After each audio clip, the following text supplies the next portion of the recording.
In this video, what we'll be talking about is how to test a media buyer's knowledge when it comes to getting a media buyer for your business, whether it's to run your clients' ads or even to run your own business's ads. As a media buyer is essentially the person that will hold the ability for your business to succeed or fail. So if you rely mainly on ads for your business, you need to hedge your bets and also decrease the probability of failure. So let's just hop onto the whiteboard real quick so I can just walk you through this entire thing, right? So the first thing we talked about is essentially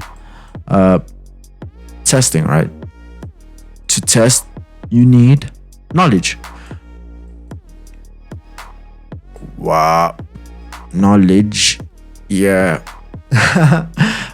Please excuse my acronyms. They have to work for now. So essentially that's the first thing, right? Just before you test the media buyer, any media buyer's knowledge, you need to learn more about that industry, or should I say that market first, right? Mainly I would suggest just going onto YouTube, searching Facebook ads, or going onto YouTube, searching Twitter ads, YouTube ads, TikTok ads, depending on whatever type of ad platform you want to focus or center your business around, essentially.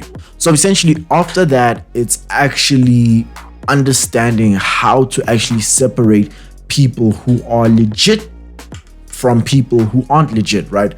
And as I said, you're unable to do this if you don't understand the knowledge, right? But once you do understand the knowledge, then you can actually move on to starting to separate the legit media buyers from the media buyers who aren't legit, right? And how you do this is, first things first, essentially, it's just through experience, right? Through experience of having these interviews. Like, I want to sit here and tell you that, look, here are all the questions you need to ask. This is a foolproof way of actually getting a unicorn media buyer, right? Or getting a S-level, A-level media buyer. And that's not true, right? You actually figure out through the meetings, like, what it is you're looking for and what it is you aren't looking for, right? Sure, before actually starting the interview process, you need to have a basic rough draft of who your ideal media buyer is.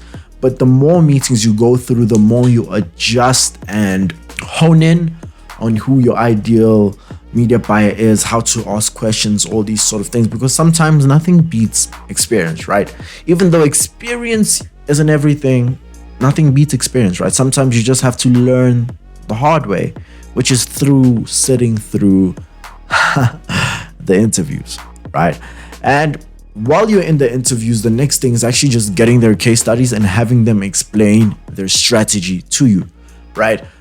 I've been seeing when I was on these interviews with different media buyers is they all have different strategies. You just really want to see how they operate, right? Essentially, how they get their results, because the way they get their results might be different from the way you get the results. And it's okay to understand that as long as you all get to the same point, right? It's point B. You're trying to move from point A to point B. Them explain to you their strategy of how they are or how they were getting their past clients' results is very great. And even when they are explaining to you how their strategy works, you need to get a case study, right? Get proof of how their case study works. Just have them go through the entire process with you. Given that when they are sharing the screen with you, just number one, make sure that the call isn't being recorded. So before they share the screen with you, just click pause recording so they can actually just show you inside their business manager, right? And while they're inside their business manager, make sure they click reload page so you can actually have the page refresh. Let's say, for example, they were only able to generate around 5 sales. While they can click inspect page, tweak it, and say that they generated 3,000 sales, and you wouldn't know the difference, right? That's why you want them to actually go ahead and click the reload page so you see the actual data, because some of these people, either they do screenshots or they do that inspect page element thing, so they're showing you fake, false information. Make sure they're showing you real information by getting them to click that reload page on whatever ads manager they're using. Next up is their problematic clients and how they dealt with it, right? And what you aren't looking for is essentially you aren't looking for somebody who's going to badmouth their clients, right? So if they're telling you like, oh my gosh, I had this one client, this client was so horrible, this is why they're horrible, this is why they're horrible, this is why I don't like them, right? Things like that. Because when they're doing that, well, they're essentially just being spiteful, right? Who's to say that they won't badmouth you behind your back, right? So when you get them to actually, it's sort of like a trap, right? You're just trying to figure out what they have to say about their clients. Are they bad mouthing their clients, or aren't they bad mouthing their clients, right? Because you are who you attract, essentially, right? The Sam Evans has this quote essentially where he says something like, you don't have a business problem, you have a personal problem that's reflecting in your business, right? So actually figuring out how they dealt with their problematic clients and how they came up with solutions is very awesome to do, right? So understand as well, after that, a layer on top of that is also figuring out problems they came across, right? Because you can't run ads and not come across any problems, right? So for me personally, for an example, is one of my clients, their Zapier account, right? So essentially we have a Zapier that takes the leads, we generate them and places them into the CRM, so we can essentially just automatically follow up with those leads. Is instead of picking all forms, essentially any forms, I ended up picking one specific form. And what happened is that throughout that duration of like 15 days, the client only got about like 2 leads instead of the 46 leads which we were able to generate him, which is, it was incredibly insane. And we were going to lose that client during that month, we were going to lose that client. But luckily, we still have that person as a client, which is awesome. And essentially, that's actually one of the reasons why I ended up bringing on a media buyer, which is why I saw I couldn't handle everything myself, right? Because I realized that the more clients I bring on, the more of these problems I'd end up like having, right? Which is why you need to also figure out what problems they came across, right? And how did they deal with those problems? Just like me, for example, I saw that, okay, I made a mistake, a silly mistake, which ended up costing a person quite a bit, right?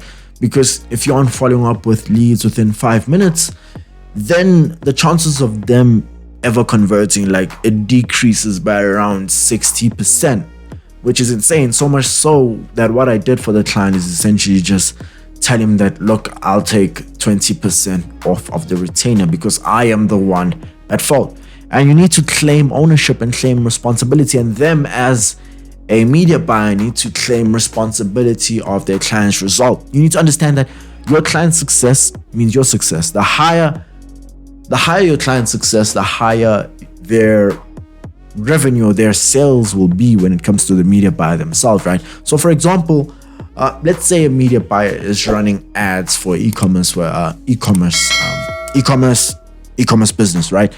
And the e-commerce website is horrific, right? It's horrific. It only has like a 1% conversion rate, right? And I think, I might be wrong, but I think the conversion rates of an e-commerce website should be around like 5% all the way up to like 15%.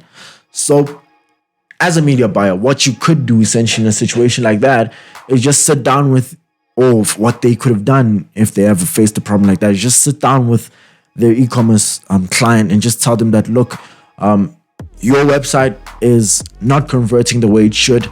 This is what you should do. Please do this, and please have those things fixed by the end of the month. Or you can give it to me and I'll do it for you for free, essentially, right? That's what, because when you actually go ahead and do that, the higher the performance of the ads will be, right? And the higher the performance of the ads will be, the higher your ROAS will be, right?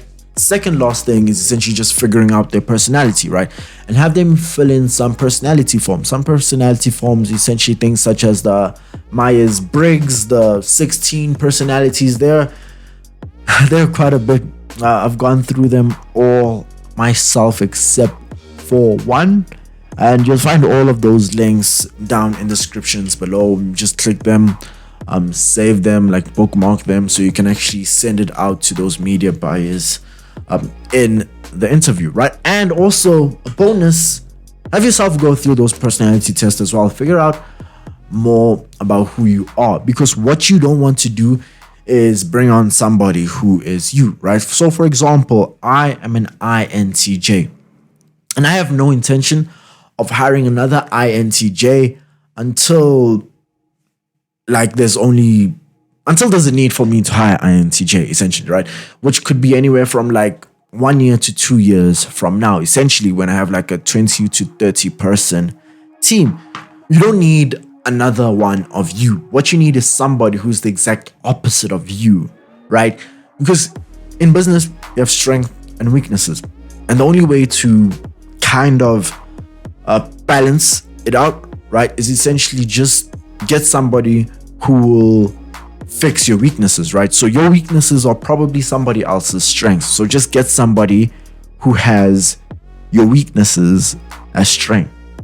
And I know that might have been confusing, but just click 10 seconds back, listen to it again so you can better understand it. Now, the last thing is just have them battle each other, right? Have them run some test ads and put them against one another while giving them a time limit. So this is essentially just the Hunger Games, right? It's like, if you only need one media buyer, well then pick 3 and have those 3 battle each other, right? And tell them that there are other people that they're battling with, right? Essentially, so they understand that, look, it's either you're the best or you aren't the best. And if you aren't the best, well, you're not coming into this team, right?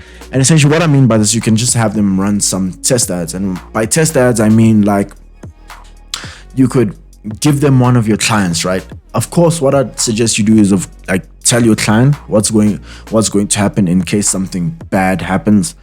Is by something bad, I mean their ads do horribly, right? And they end up wasting money. But what I'd suggest you do by this is essentially, let's say, for example, you're running your client's ads at about $10 a day.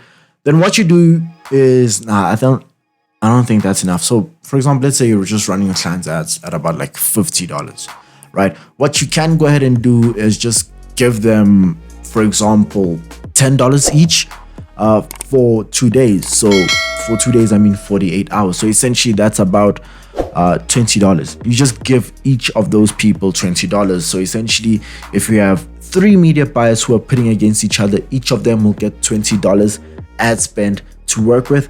And they're supposed to create and run ads for 48 hours. And whoever gets the best results within that 48 hours is the winner, right? But if you aren't capable of actually giving them that ad spend to actually create Facebook ads, then just have them create the Facebook ads, but just not publish the ads, right? Just leave them on draft. And then it'll be up to you to actually just read through, look at all of their ads, essentially the ad targeting, the ad copy, the ad creative, the image, things such as that, and figure out which one you feel would perform the best and then pick the winner, right? And when it comes to actually giving them the ad spend, make sure it's a very minute thing, right? So essentially, at the very most, make sure you're only giving them about 10% of your client's ad spend to play with, right? 5% if you can, but 10% at the very most. Now, when it comes to actually just hiring a media buyer, I actually created a video just walking through how to actually go ahead and hire your first media buyer or your second media buyer, regardless. I was just walking through the entire process, how to do it properly so that you're only attracting A-level players instead of C, D, E, and F players into your interview process. And I've been Bongi, you've been awesome. Don't forget to hit that subscribe button. I'll be seeing you in the how to hire a media buyer video. I'll see you in a minute. Cheers.